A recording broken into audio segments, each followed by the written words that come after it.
Pessoal, boa noite. Boa noite. Obrigado por estarem disponíveis aí para poder participar desse treinamento. Eu sou Alexandre Queiroz, eu trabalho como CSC, significa Customer Solution Center.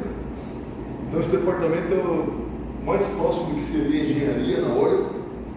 E só tem eu aqui na planta, né, para atender Jundiaí, São José dos Pinhais e as plantas na Argentina. Mas tem outras pessoas que têm esse mesmo cargo aí em várias plantas ao redor do mundo. Né? Então, qual que é a função do CSC? Basicamente trabalha com a parte de desenvolvimento. Então, quando a gente vai ter componentes novos, né, ferramentas novas ou processos novos, então, correto é que seja desenvolvido, documentado aquele desenvolvimento e depois se a gente passa a produção, onde vocês tenham aí tudo basicamente definido, né? Etapas do processo, parâmetros de processo, essa que é a grande ideia.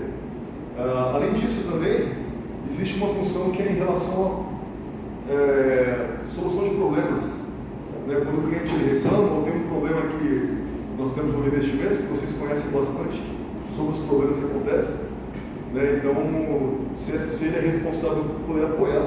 Né? Quando o problema é muito complexo, a qualidade não vai dar aquele apoio tão profundo, vai dar um apoio mais básico, né? Alguma coisa que seja do dia a dia. Então a engenharia entra. Se o problema for muito complexo para a gente resolver aqui no Brasil, aí eu assumo nos Estados Unidos, o pessoal do CSC, e se ainda assim for muito complexo, eles vão para o BTS, que é a engenharia de desenvolvimento que fica na nossa matriz. Então, basicamente é isso. No geral também a gente é responsável por ajustar os processos na empresa. A gente tem algum processo que não está funcionando, que precisa ser modificado, então o CSC está aí para isso.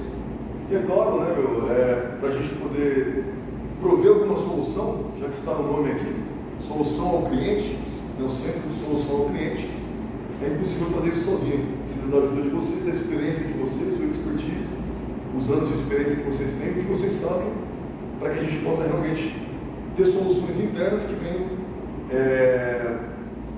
agregar valor para os nossos clientes. Né? Então, essa que é a grande ideia. A gente está chamando de treinamento, ao mesmo tempo, eu gosto mais de chamar de workshop. Qual que é a diferença, né? A ideia aqui vai ser um treinamento porque a gente vai ter certificado e vamos ser cobrados em relação a algum resultado. Por exemplo, qual que é a ideia do projeto? É a gente aplicar o treinamento e depois poder colher resultados disso. Né? Resultados em relação à reclamação de clientes, em relação a problemas internos, em relação a não conformidades internas, né? Especialmente quando a gente fala em problemas de qualidade, né, que possa acontecer. Então, eu vou ser cobrado de realmente estar trazendo isso para vocês.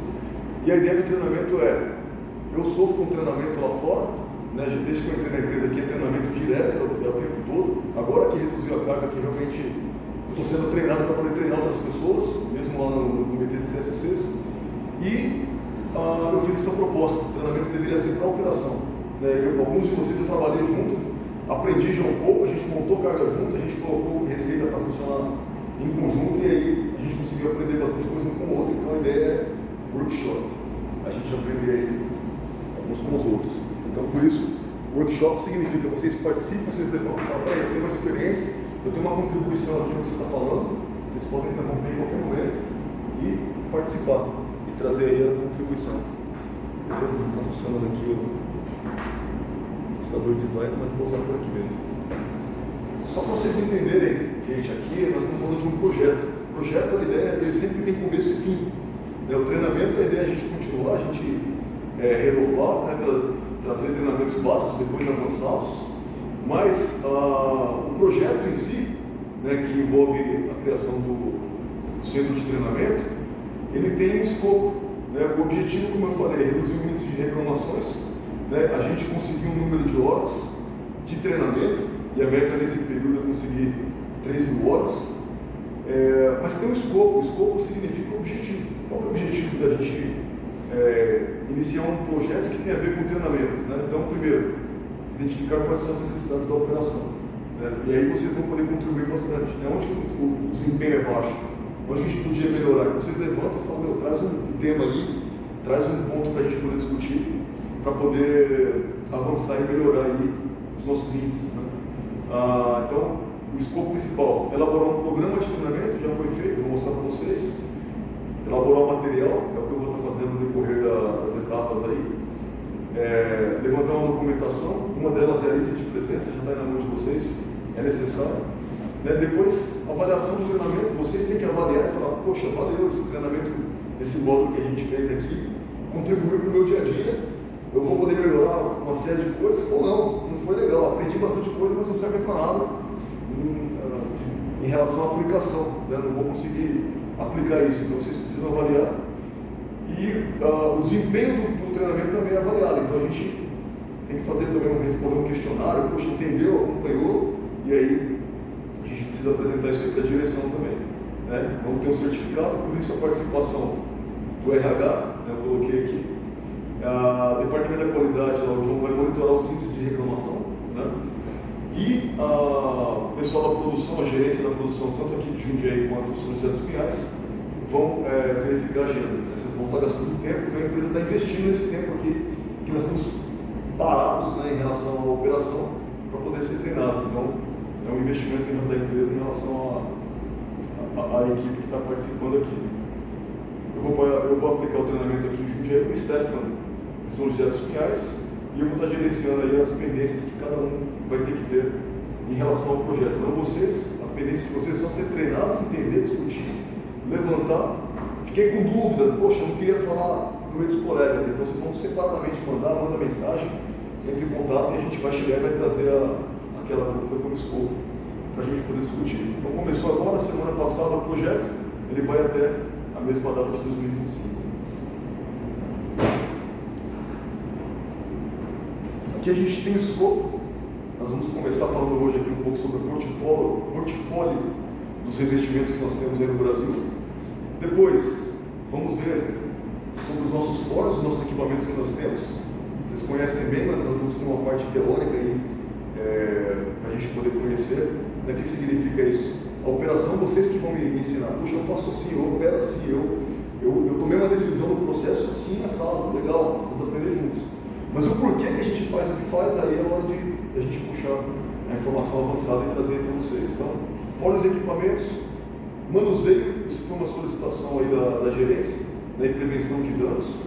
As reclamações de danos de ferramentas dos clientes, ela é geral, não é aqui no Brasil, ela é no mundo inteiro, e ela gera um custo enorme para a empresa, a gente tem que pagar a ferramenta do cliente. Nós vamos discutir juntos aí como prevenir, como melhorar esses índices.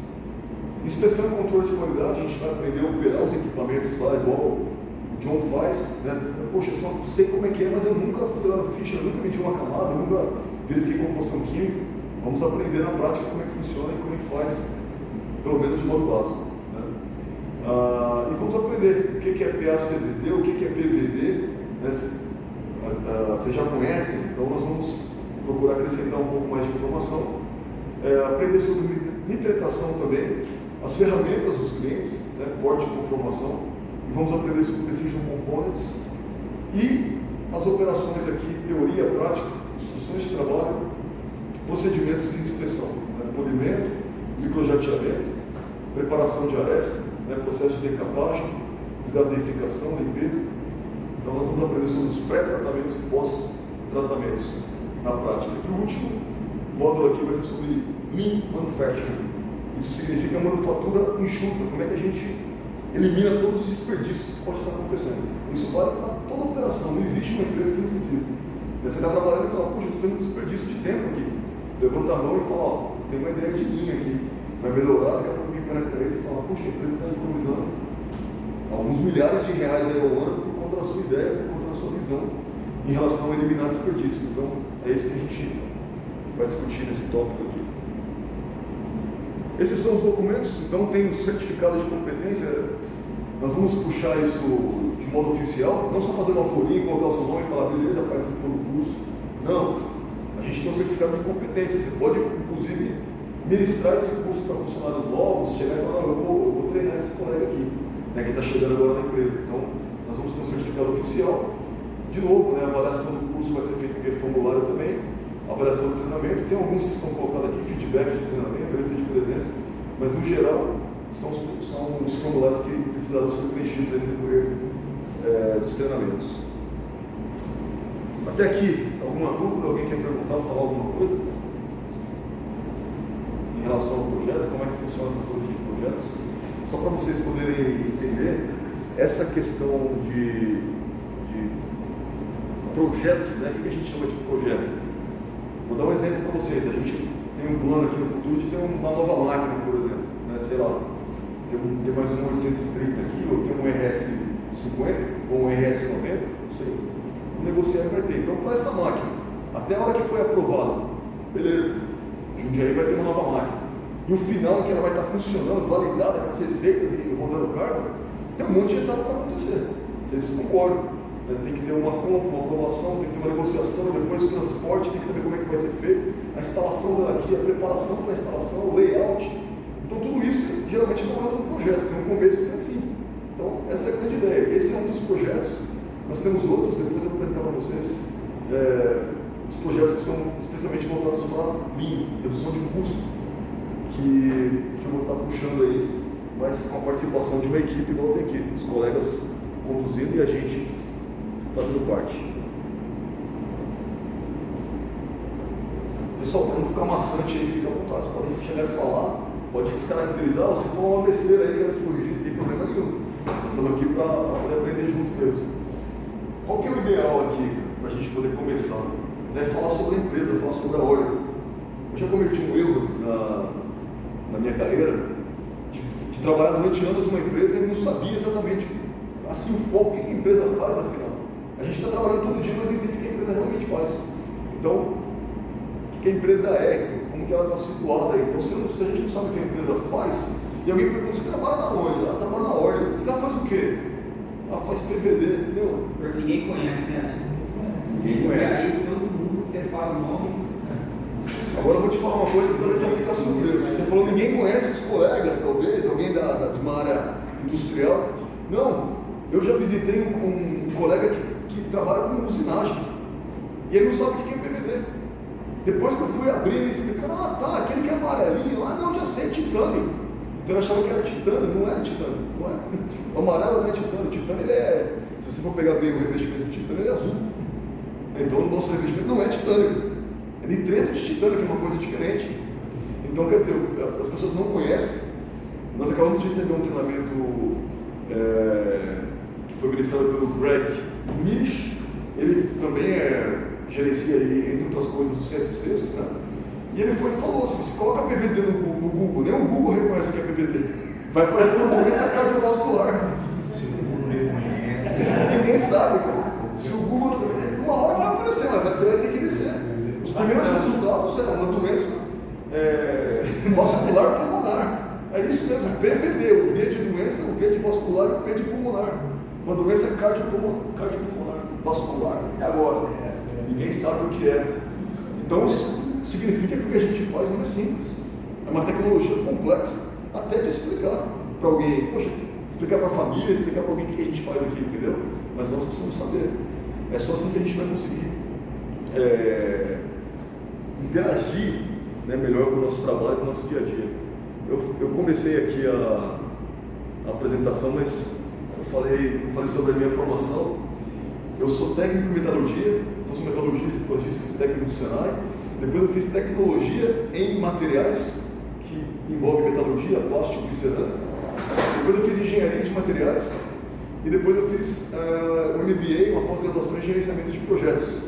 Então, essa pós-graduação, na verdade, foi em gerenciamento de projetos e Lean Manufacturing. Então, por isso que eu estou começando essa coisa. Então, processo de fabricação, eu conheci um pouquinho, trabalhei 15 anos, basicamente, com projetos de motores diesel. Eu trabalhei na MWM International, que fabrica motores para caminhões, e trabalhei na Rolls-Royce, que faz motores para submarino e para navio. Né? Então, são motores de grande porte. Eu aprendi bastante sobre motores, sobre componentes, ferramentas, usinagem, só praticamente a teoria, assim, básico, estou aprendendo muito mais agora aqui com vocês. E PVD, para mim, é uma doença cardiovascular também. Eu já tinha estudado alguma coisa sobre isso lá, né, nos cursos que eu fiz, mas entendi. Foi explicado totalmente errado. Não, PVD é o plasma, não sei o que, revestimento do plasma, esquece. Ninguém foi capaz de explicar o que é PVD, para a gente saber se é complexo ou não. Num curso ninguém explica direito. Então, parabéns porque vocês são uma mega empresa. Então é difícil o negócio, não é simples, né? Eu venho sendo treinado aqui pelo Yong-Tae. O Yong-Tae já esteve no Brasil, talvez alguns de vocês conheçam ele. Ele é coreano, mas ele fica situado nos Estados Unidos. E ele é o gerente do CSC das Américas, na verdade. Então, o pessoal do Canadá, Estados Unidos, Brasil e Argentina respondem para ele como CSC. E eu também participo de alguns treinamentos que são globais, né? O pessoal da Índia, o pessoal do BTS da Suíça, de Liechtenstein, eles também se reúnem para poder trazer alguns treinamentos. Então, percebi a complexidade, o treinamento foi intenso, mas aqui vai estar bem simplificado. Vocês vão perceber e vão poder participar bem. Então aqui, ó, sobre a Oracle Bowsers, a empresa que nós trabalhamos, né? Agora está mudando, é Oracle, só o Bowsers cada vez vai sumindo mais, mas por enquanto ainda está assim. A Oracle Bowsers é um dos principais fornecedores de tecnologia inovadoras de superfície do mundo. Oh, legal. Vocês já viram essa imagem alguma vez antes ou não? Nunca viram? Ninguém viu? Essa daqui? Uma pergunta. Liechtenstein ou é na Suíça? Liechtenstein é um país. Eu também aprendi que Liechtenstein é um país trabalhando aqui. Eu nunca ouvi falar de Liechtenstein, não sabia que era um país, cara. Mas é um país. É Bowsers em Liechtenstein. A cidade de Bowsers. Ah, tá legal, você já conhece. Como é que você sabe disso? Você Ele é fundador da Bowser. Quando foi pra gente trazer a Bowser pro Brasil, tive que dar uma conhecida. Preparar começou a poder carpinho pra gente. Então respeita o Evandro aí, meu, porque o negócio não é brincadeira não. Da família. Falar que é a do Caio. Parece que não te vejo. Daqui a pouco vocês vão tirar um sarro porque vocês não viram ter passado dele, mas beleza. Então, quem nunca viu essa imagem, cara, eu vou falar por que vocês nunca viram. Vocês nunca entraram no site da Oracle Bowsers. É o site da nossa empresa que tem. Então, se você entrar no Google e colocar Oracle Bowsers, vai aparecer. Você vai lá, português, eu quero em português. Vai mostrar isso aqui, eu tirei do site. Essa é a primeira imagem que aparece, essas informações. Está em forma de texto, mas eu pus alguns tópicos aqui. É o nosso site. Então, a gente precisa entrar no site da empresa. Começar a olhar, poxa, deixa eu ver o que faz a empresa que eu trabalho, cara. Eu não entendi, queria discutir isso aqui com alguém. Então tem que entrar no site. A gente começa a compreender um pouquinho da empresa. Mas por agora, nós temos essa informação. A Oracle Bowsers, o que ela faz? Se alguém te perguntar, fornece, é um dos principais fornecedores de tecnologia inovadora de superfície do mundo. Alguém pode explicar o que é isso? O que a nossa empresa faz? O que é isso? Está claro aqui para todo mundo ou não? O que a empresa faz? Alguém poderia falar o que a Bowsers faz? Pode falar do seu jeito, não tem problema. Eu posso errar também quando eu explicar aqui, não tem? Nós vamos nos corrigir. Mas fala aí, alguém que é corajoso aí, o que a Bowsers faz? Que, assim, no grosso modo, se eu vou explicar para alguém. Certo. Como se fala de superfície, você vai preparar a superfície para poder ter um melhor rendimento. Perfeito. O caso mais simples que a gente dá, eu, por exemplo, vou explicar, é sobre a brotinha amarela do mercado. Certo. Você compra, se você for usar a broca sem revestimento nenhum na superfície, você vai fazer 10 furos, por exemplo. Perfeito. Com um revestimento, ela vai fazer no mínimo o dobro. Então, um tratamento superficial na ferramenta que vai prolongar a vida útil da ferramenta.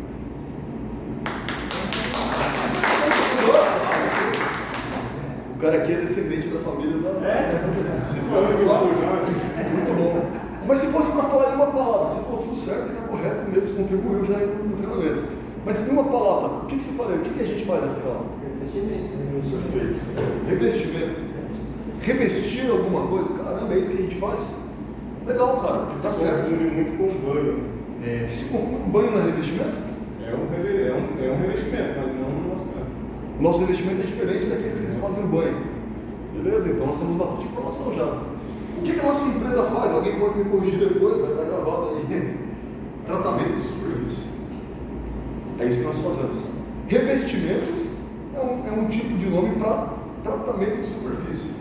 Mas quando a gente fala tratamento de superfície, agora está falando que é uma tecnologia de superfície, a gente está falando sobre um processo que não se resume apenas no revestimento, mas todo um tratamento de superfície. Então o Evandro explicou. Mas por que alguém trataria uma superfície? Para que é tratar uma superfície? O que é superfície? Né? Superfície é diferente, é aquilo que está por fora, a parte mais externa de qualquer produto. Isso é o que está na vista, é isso aí. Então você fala, o que é a superfície da mesa? Poxa, é onde você consegue tocar aqui. Mas dentro aqui da madeira, o que tem aqui por baixo dessa forma, por exemplo, não dá para ver, está dentro. Então não é superfície. Entendeu? Superfície é a parte externa de qualquer coisa. A superfície desse controle que eu tenho aqui na mão, ela tem uma cobertura, talvez, ela foi pintada de preto para ficar com essa coloração e tal. Então assim que vai, a parede tem uma superfície. E aí quando eu chego e falo assim, alguém pintou essa parede correta ou não? Isso é um tratamento de superfície para vocês? Mas para quê? Para que você viu aqui no caso da parede? Quem eu diria? Por que alguém pintou a parede? Estética. Então perfeito. Então você respondeu um detalhe já aqui, ó. Tratamento de superfície serve para estética. Para que mais alguém protegeu essa parede? Proteção do próprio parede. Proteger contra o quê? Então na tinta, alguém chegou e colocou lá, fez uma fórmula química para poder proteger contra umidade, contra mofo, contra fungo, você explicou. Então a fórmula da tinta contém isso. Então para que serve o revestimento? Para estética e para proteger contra alguma coisa, por exemplo, umidade, certo? Se concorda que na parede aqui, quando a gente pinta a parede, ela tem uma película também? Alguém foi lá e pintou com o pincel, com o rolo e formou uma película. Aí quando fica antiga, que você quer tirar, você vai lá e consegue descascar aquela película, você vê uma pele bem fina, não é?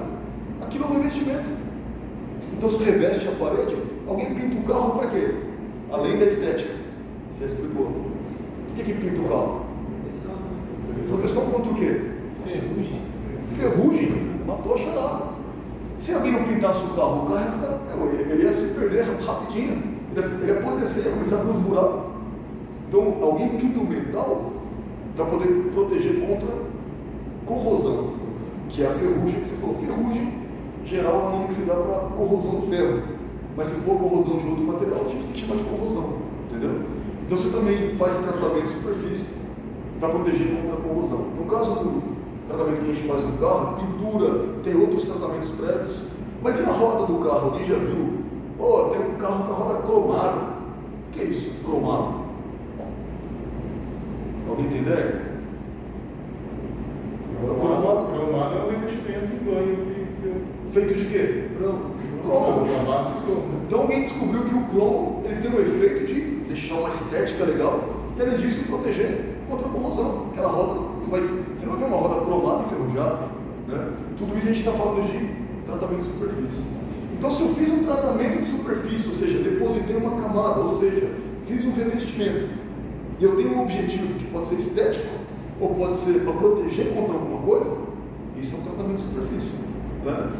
Quando eu falo em banho, por exemplo, aí se encaixa em niquelação, cromação, pode ser por tratamento em banho. Aí esse tratamento é um tratamento eletrolítico, o pessoal faz um banho de água que acrescenta ali um produto cromo, por exemplo, ou zinco, e ali por causa da passagem de corrente elétrica na água, no líquido, ele acaba vindo depositando, mas é um banho frio e tal. Isso é banho. Então você quer proteger contra a corrosão. Quando a gente faz o tratamento de superfície, o revestimento, aqui na Oreo, a gente está tentando fazer o quê? Estética? O que vocês diriam? Não. Nunca? Hoje existe. Hoje existe estética. Então pode ser, olha só que interessante, a gente pinta a parede por estética, a gente faz a cromação na roda por estética e a gente faz PVD, a gente faz o tratamento de superfície da Oreo com balsas também por estética, pode ser. Nós já fornecemos aí uns troféus, não foi? Foi para quem mesmo? Para MEV. Aquilo lá só para estética, fica bonito, ficou dourado, ficou bonito mesmo. As facas, talher. Isso, às vezes é por estética, não tem outra função. Mas que outra função que poderia ter? Anel. Legal, anel, é isso aí. Anel é revestido também com um tratamento que nós podemos fazer, né? Então, para que a gente reveste, ou para que a gente faz tratamento de superfície? Em ferramentas ou em componentes, além da estética? Que estética é quase nada, mas para ser funcional. Para ser funcional, durabilidade. O que significa isso? Como é que eu vou revestir uma peça e vai melhorar a durabilidade? Por quê? Camada, né? Certo? Uma camada na superfície. Essa camada ela tem alguma propriedade? Por que ela? Vamos entender uma coisa. A gente separa em dois grupos aqui. revestimento ele serve para duas coisas que vocês falaram.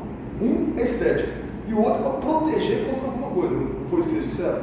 Uma coisa que a gente gostaria de proteger é a corrosão. Então a gente faz gincagem, a gente faz cromação, a gente faz essas coisas. A gente faz revestimento dourado lá, pega um materialzinho qualquer de uma aliança, por exemplo, de uma dela, e faz folheado a ouro. É isso aí. O cara depositou uma camada fininha de ouro.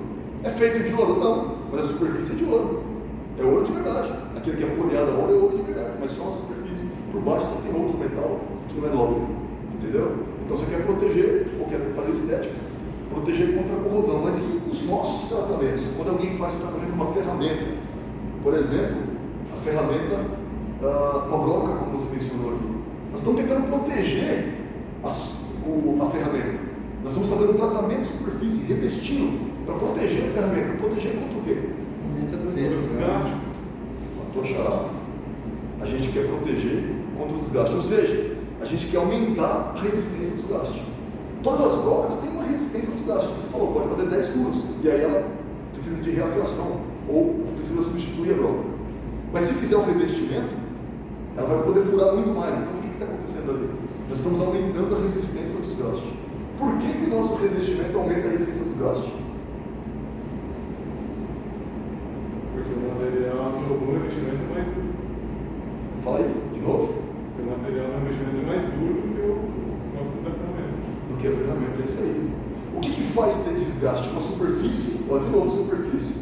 Se ela tiver em contato mecânico, uma contra a outra, por exemplo, atrito está acontecendo ali, então vai acontecer desgaste.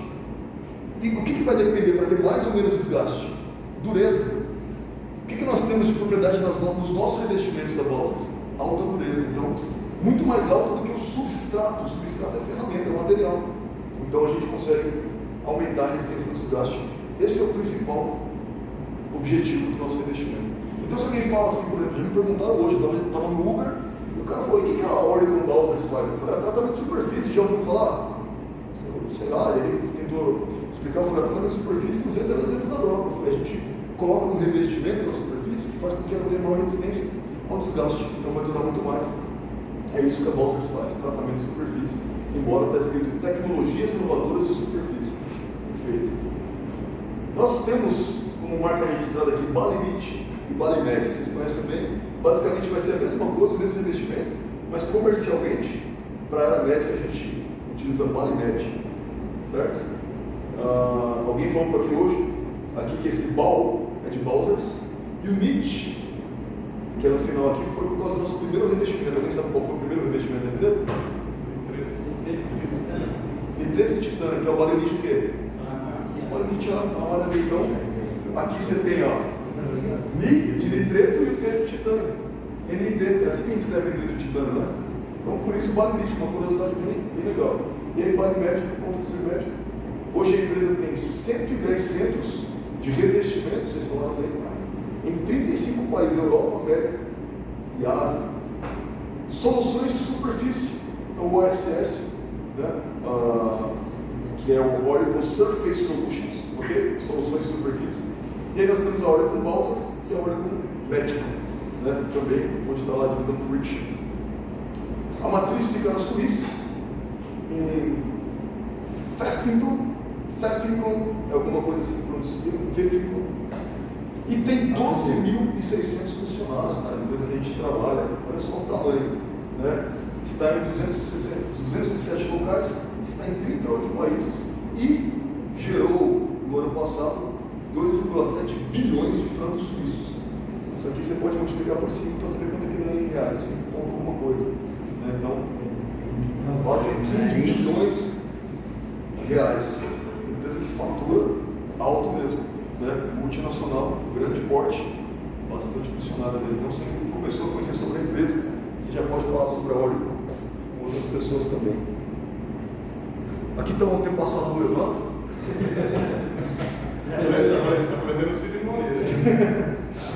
Esse cara.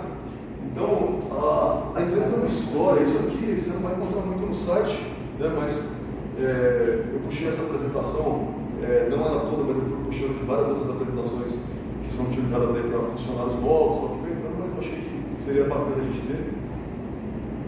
importante a gente saber que a gente trabalha numa empresa que é de tecnologia. A tecnologia da informática, alguém pensa nisso? Não, tecnologia, porque ela é da área científica, área tecnológica. Ela foi fundada, está aqui marcando o professor Max Alwarzer, se é assim que se pronuncia mesmo, mas era um professor, você pode perceber. Então, um cara PhD, um cara que estudou e fez uma descoberta, né? Ele descobriu como fazer esse investimento. Eu traduzi esse nome esquisito para diareta. Diareta. Pronto. Traduzindo para italiano é diareta. Perfeito. Depois eu vou colocar um parênteses aqui na frente. Vou pôr um parênteses e falar parênteses no Evandro aqui. E tem a mesma idade que você. Tá aprendendo, nasceu no mesmo Quase. Eu sou um pouco mais velho. Quantos anos tem? 77. Aí, tá quase. A empresa foi fundada em 1946, fabricando equipamentos a vácuo. Então nós vamos entender legal o que é isso, né? Começou lá com revestimento óptico na Balzers em 48, e aqui está mostrando os equipamentos e processos fabricados e desenvolvidos pela própria Balzers. Nós estamos falando de 1946, muito tempo, entendeu? Quando começou, e a gente consegue ver aqui a parte da produção, algumas mulheres trabalhando, né? Mas basicamente o conceito continua o mesmo. Vocês que conhecem a máquina, vocês percebem, tem uma câmera aqui, uma câmera fechada, então você percebe que vai ter pressão, ou positiva ou negativa. Tem gente que fala que não existe pressão negativa, mas a pressão que é abaixo da pressão atmosférica, a gente chama de vácuo. Então aqui tem vácuo dentro de uma câmera, e tem aqui uns retificadores, né, que geralmente tem dois, porque um controla a tensão, o outro controla a corrente. Então se você tem vácuo e corrente elétrica passando por dentro de um equipamento, basicamente é isso que tem as nossas máquinas, eles conhecem, né? E essa daqui, em 1948, a gente consegue ver esse histórico ali. Então, bem bacana o que foi descoberto e como começou essa tecnologia.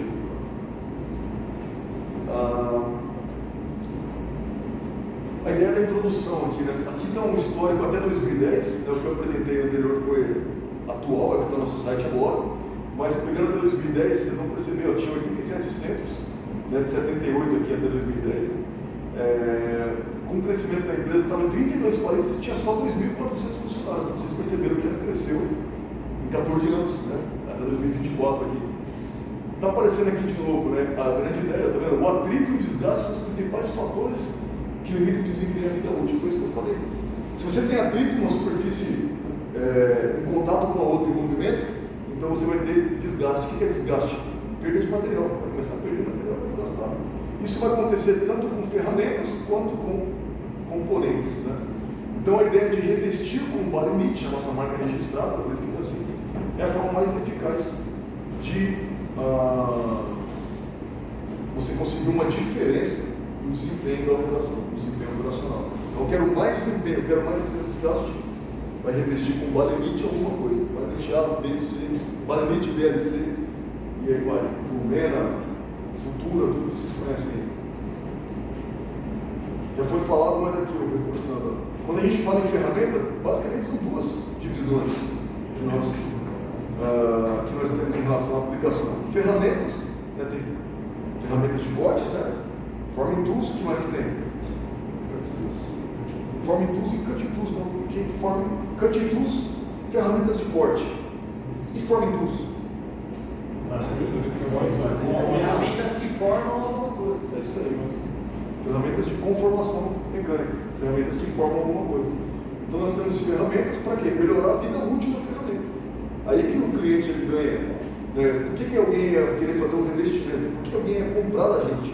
Porque ele tem uma ferramenta que tem uma durabilidade, que ele tem que fazer usinagem, fazer manutenção, e quando aumenta a vida útil da ferramenta, o cliente ele ganha dinheiro. Então ele paga para poder revestir, mas ele ganha dinheiro, ele faz lucro. Então o que a gente vende, na verdade, que a gente for perceber, a gente vende algo que está muito correlacionado à redução de custo. Alguém que fala assim, vou fazer uma parceria com a Balzers, ele automaticamente está implantando uma redução de custo da empresa. Então é uma coisa que todo mundo quer, né? Mas não conhecem a tecnologia. Esse é o desafio para o nosso pessoal de vendas conseguir disseminar no mercado a tecnologia de revestimentos. Maior produtividade, claro, porque vai reduzir o tempo de parada de máquina, substituição de ferramenta, manutenção, e o menor custo por peça. É o que eu acabei de falou agora, ganha dinheiro, recurso, custo. E para os componentes, o tempo de vida prolongado, né? A gente está falando de uma engrenagem, uma caixa de transmissão, igual estou mostrando aqui, vai aumentar a vida útil. Se ia ter uma durabilidade X, a garantia vai aumentar. Né? Maior capacidade de carga. Alguém sabe o que é isso? Capacidade de carga? O que tem a ver? Que carga é essa? O que é uma capacidade de carga? Alguém se arrisca a falar? Por exemplo, se eu falar o que é carga, poxa, um caminhão de carga, ele puxa um peso, ele puxa uma massa, certo? Certo?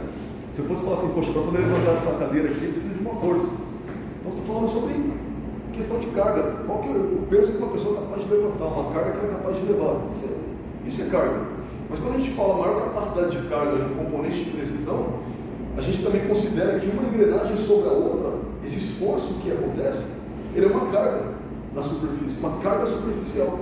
Então, aumenta essa capacidade de absorver as tensões superficiais, por exemplo. A capacidade de carga seria algo voltado para isso.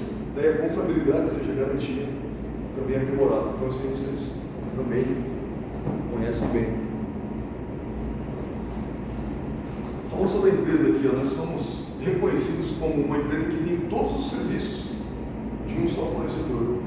Isso foi interessante porque recentemente, agora, a gente estava aprendendo aqui no treinamento que a Balzers, a Oracle Balzers, a gente não pode falar exatamente que a gente tem concorrente. Mas nós temos concorrente, a TIT, a OSG, mas ninguém é comparável a Oracle Balzers em relação a fornecer tudo. Nós fornecemos a tecnologia, porque a gente desenvolve camadas, desenvolve revestimento, a gente fornece máquina, e nós mesmos fabricamos as máquinas, e a gente fornece o serviço de investimento. E muitas empresas que se dizem concorrente usam máquina da nossa.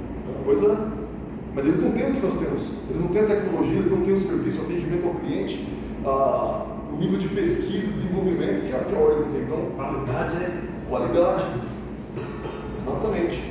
Em compensação, por exemplo, o nosso preço ele é mais alto, o preço ele é mais alto. E se você for comparar com o mercado, o Balzers é um revestimento mais caro que tem. Sim, eles vão considerar que é. Mas se o cliente for inteligente, ele vai falar, peraí, deixa eu ver se realmente ele sai caro para mim. Porque a gente tem um preço mais alto, mas quando vai comparar a nossa durabilidade, a nossa confiabilidade com os concorrentes, a gente fica muito na frente. Então, por isso que a gente consegue ganhar o mercado. Porque a confiabilidade também é grande. Então, a gente fornece tudo, mesma empresa. Nós temos pesquisa e desenvolvimento, né, um departamento voltado só para isso, tanto para a parte de equipamentos, de revestimentos, que são as máquinas, né, os fornos, quanto para a questão de desenvolvimento de processos também, know-how de processo. Né? Temos a equipe aí de produção e vendas, né? Aí vão estar ligados ao quê? Os equipamentos de revestimento, tanto para fabricantes de ferramentas quanto para instituições de pesquisa. Então, nós fazemos parcerias com faculdades, com instituições que desenvolvem, né? Tanto equipamentos como os revestimentos em si. E a gente compartilha também da nossa tecnologia e colhe resultados aí do ramo tecnológico, do ramo de pesquisa. Né? Então, fornecemos OEMs, que significa Original Equipment Manufacturer, okay? Então, ou seja, quando alguém chega e faz uma máquina parecida com a da Balzers aí, alguém fala, poxa, essa aqui é uma máquina de revestimento com tecnologia X, eles não conseguem copiar. Eles tentam, mas não conseguem. Então, a nossa máquina ela é considerada original. E, de novo, know-how de processo, nós temos uma rede mundial de centros de revestimento, ou seja, a disponibilidade da Balzers, né, em vendas e produção, em centros de vendas e produção, está espalhada para o mundo inteiro.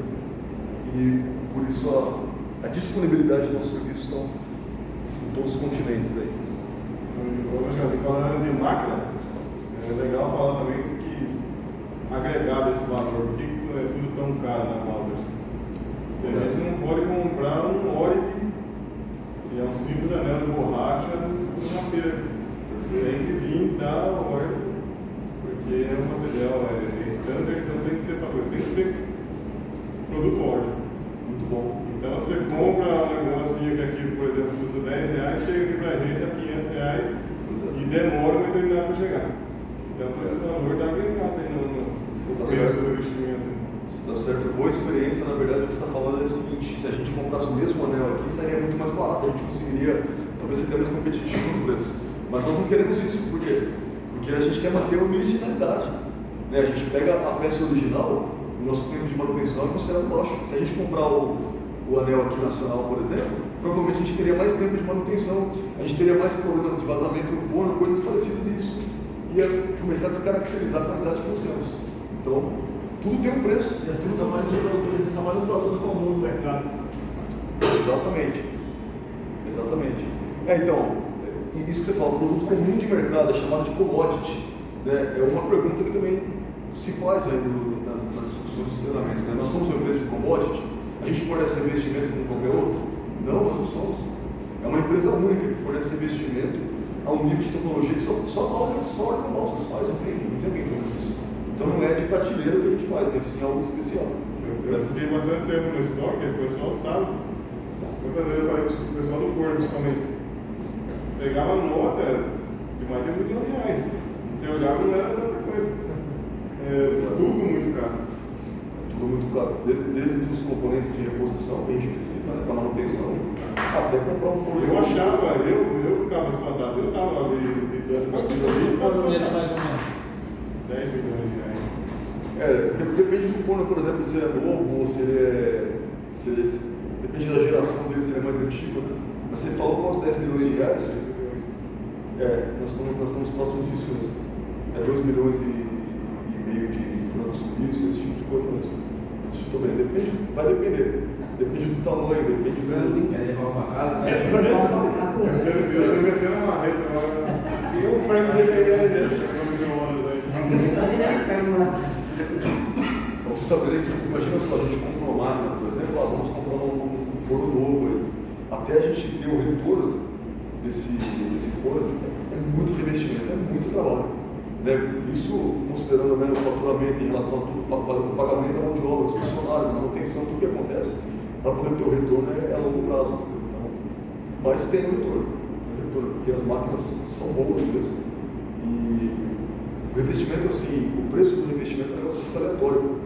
Faz desde umas aplicações que são mais simples, de repente com preço mais baixo, até umas mais complexas, onde a ferramenta é muito cara, a durabilidade dela vai triplicar, aumentar, então os preços são mais altos. Então acaba tendo uma boa margem de lucro também. O último slide que eu vou mostrar aqui para a gente concluir essa etapa 1 aqui. Quais são as vantagens do revestimento PVD? Mas o que é PVD? Quem sabe o que é PVD? Se arrisca a falar. Se a gente fosse analisar bem, nós somos reconhecidos por ser uma empresa de PVD. Olha, como uma empresa de PVD. Revestimentos de PVD. O que é PVD? Não sei das quantas. Alguém mais se arrisca aí? Você falou o quê? Deposition? Lembra da pausa? Eu esqueci como fala assim. Deposition fiscal. Eu nunca sei explicar, na verdade. É isso aí, ó. PVD. Você vai pensar no contrário aqui em português que dá certo, ó. Não dá certo também. Deposição física de vapor. É isso aí. Você falou certo. É deposição física, que em inglês é com P, de vapor. Deposição física a vapor. Então você fala, poxa vida, mas é deposição. O que é deposição? O que é isso, deposição? A gente não falou que é tratamento de superfície? Como é que eu deposito tinta na parede? Ué, com rolo, pincel. Ou eu poderia pegar um balde e jogar, não vai ficar bom, mas vai depositar. Certo? Não. De alguma maneira vai revestir a parede. Ou poderia ser por spray, ou não? Poderia fazer uma pintura por spray? Hoje tem um compressorzinho, né? O compressorzinho dá para poder fazer isso, já vende até de prateleira aí. Né? Então você pode fazer de várias maneiras. O PVD também é deposição. Eu também quero depositar um material numa superfície. Só que não é com pincel, não é com rolo, a gente faz como? É um vapor que deposita. Caramba, um vapor deposita. A deposição é a vapor, nós vamos entender o que significa isso. O fato é que acontece uma deposição. Significa que partícula por partícula, vamos chamar molécula por molécula, vai depositando na superfície, uma por uma, até chegar na camada, na espessura de camada que a gente precisa. Então é uma deposição. Ela é chamada de deposição física, porque também existe a deposição que é química. Não é bem assim, não entendeu? O processo físico ou químico. E ela envolve vapor. Então é isso, deposição física a vapor. É o conceito de PVD. Então, deposição física de vapor, que foi colocado aqui, né, de PVD. Temperatura do revestimento entre 250 graus e 450 graus. Então, o fato de a gente revestir numa temperatura alta, não dá para fazer na temperatura ambiente, é impossível. Então, a gente utiliza fornos, como a gente chama de forno aqui. Né? Alguém entende o processo PVD como um tratamento térmico e superficial ao mesmo tempo. Mas está errado, o tratamento térmico é outra coisa. O tratamento térmico é para mudar as propriedades da ferramenta, a gente não quer isso. Se a gente mudar, a gente vai ter que pagar a ferramenta para o cliente. A gente só quer depositar uma superfície para ele, mas sem mudar as propriedades dele. Então não é um tratamento térmico, embora seja a alta temperatura, é um tratamento de superfície. Espessura do revestimento, vocês conhecem bem, de 1 a 6 micron. Tem alguns revestimentos que são mais, o Moldena é mais, quem sabe qual é a espessura do Moldena? 7 microns, chega até 10, em alguns casos pode chegar a 10, de 7 a 10 microns. Então é maior do que isso, mas no geral é isso aqui. Se alguém pergunta qual que é a espessura, 1 a 6 micrometros é o certo de falar. Mas em linguagem de fábrica a gente fala micro só. Tem uma formulazinha para entender que é não sei quantas vezes menos de redução perfeita. Você sabe explicar? Sim. Quantas vezes a conversão um micron vale a 10 mil. Um micron é a mesma coisa que um milésimo de milímetro. Poxa, o que é um milésimo de milímetro? Se você for lá na régua, a régua está marcando em centímetros, certo? Mas se você pegar a menor divisão na régua, é 1 milímetro. Bem pequenininho mesmo, você quase não consegue ver. Você pega assim, você fala, beleza, estou vendo 1 milímetro. Você pega aquele pedacinho de 1 milímetro e divide por 1000, ele é um micron. Mas aqui vai ter uma demonstração. Né? Um micrometro. Vou ter que anotar na pergunta. Não tem problema. Daqui a pouco a gente vai. Vou compartilhar a matéria. Esse caderno é só uma lenda, Alexandre. Nós temos que ter uma excelente aderência para o revestimento. O que é aderência? Quem sabe o que é aderência? Aderência, adesão, o que é isso? Ou dar um rendimento para a ferramenta. É isso aí. Ela tem que estar bem aderida, ou seja, não pode desplacar. Né? Igual a tinta também aderida à superfície, senão ela desplaca, ela começa a descascar, não é isso? Mesma coisa, os nossos revestimentos tem que ter uma boa aderência, a gente consegue medir isso, a gente consegue testar como é que está a adesão, como é que está a aderência, a gente vai aprender, você já sabe um pouco. Alta dureza e baixo coeficiente de atrito. Então tem que ter alta dureza para ter boa resistência ao desgaste, baixo coeficiente de atrito. O que é esse negócio coeficiente de atrito? Significa que se eu pego um material e um outro material diferente e coloco em atrito um com o outro, e vai ter uma força de atrito ali agindo, é o que vai provocar o desgaste. E se o material for mais liso, vamos falar assim, por exemplo, esse atrito, essa força de atrito diminui. Então eu posso calcular qual é o coeficiente de atrito que eu tenho entre o material A e o material B. Então as nossas camadas têm alta dureza e esse coeficiente de atrito, ou seja, o atrito que tem de uma superfície para outra, ele é baixo. Por isso, o desgaste é menor. Último, só para vocês entenderem, qual o tamanho de um micron? Aqui está bem simples esse negócio, vou só esclarecer para vocês. Falar micron já está errado, é só um jeito de fábrica falar. Quantos microns é aí? 1 a 6 microns, beleza. Mas tem que ter cuidado, micron pode ser um monte de coisa. Micron significa dividido por 1000, mas o que? Então tem que falar, não, micron, metro. Então micron tem que falar alguma coisa, não, aqui só está a letra mi. O que seria um micrometro? Vamos falar assim, o que seria um micron? Esse tamanho que está mostrando aqui no dedo não é. Um micron seria menor do que esse aqui, ó, que é a pontinha da unha aqui. Se você for pegar para comparar um micrometro, é impossível de ver, na verdade, seria menor do que essa pontinha aqui. Entendeu? O que a gente tem aqui para poder comparar? O cabelo humano, ele tem 0,05 milímetros. Então o que significa 0,05 milímetros? 50 microns. Então se você pegar qual é a espessura de um fio de cabelo, 50 microns. E o nosso revestimento? 5 microns. Dá para saber, comparando com o fio de cabelo. Exatamente, só no microscópio é impossível enxergar um fio de cabelo sem ver olho nu, porque tem 50 microns. Mas 5 microns você não vê olho nu. Até porque tem sentido, né? Porque imagina se fosse. E as camadas finas de quantos microns? Cada ferramenta Metade? 1, 2 micros. Imagina cada ferramenta que você revestido, porque a peça é afiada só na parte de cima, imagina a lateral das ferramentas. Sem metal duro, por exemplo. Aí logo ia perder a ferramenta, porque a pressão vai ser É isso aí. É isso aí. Tem que ser. E esse foi um negócio muito interessante. Porque alguém poderia pensar assim, beleza, então quanto mais camada, mais resistência. O que vocês acham? É assim que funciona? Seria. Na teoria até seria. Na prática. Só que na prática não é assim. Por que tem camada que tem 2 microns e tem outra que tem 10? É porque na pesquisa o pessoal fez os testes de desgaste, esse tipo de coisa, eles perceberam que existe uma espessura que é ótima. Às vezes é 2 o ideal, às vezes a camada fina é ideal. O cara, a camada fina está pedindo micro. E se eu fizer com 4 micros? Não dá performance. A ferramenta não dura. Eu diminuo a camada por 1 micro, fica 10. Então o comportamento dela é científico o negócio para poder entender.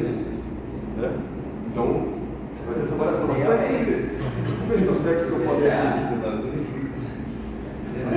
Aqui está falando que 5 centésimos é 50 micros.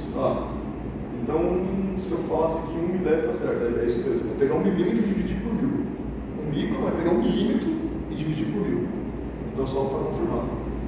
Para a gente poder entender, o papel do cigarro, que é um papel fininho, ele tem 30 micros. 0,03 milímetros, 30 micros. As cerdas do porco, de um porco, tem de 0,1 micros, 0,1 milímetros, equivalente a 100 micros. O jornal tem cerca de 80 micros. E o revestimento duro tem cerca de 3 micros. Aqui está a correlação. 1 micron é igual a 0,001 milímetro. Ou seja, 1 milésimo de milímetro. O que é milésimo? Aqui eu tenho 1 milímetro. Aqui eu tenho 1 décimo, 1 centésimo, 1 milésimo. É pegar 1 milímetro e dividir por 1000. Chegamos em 1 micro. Beleza? Algum comentário, alguma pergunta? A gente para nesse slide aqui, depois a gente continua na próxima semana. Se vocês quiserem levantar agora, que é a grande ideia, por que isso aqui é um workshop? Vou falar para vocês. Vocês viram até aqui, a gente falou do Badenite, falou do unidade de medida, do micro e tal. Levanta um ponto, fala, estava trabalhando aqui, acabei de perceber um negócio que está correlacionado aqui ao treinamento. Eu queria discutir esse ponto aqui. Estou com uma dúvida e tal. Escrevam, não tenho dó de fazer isso.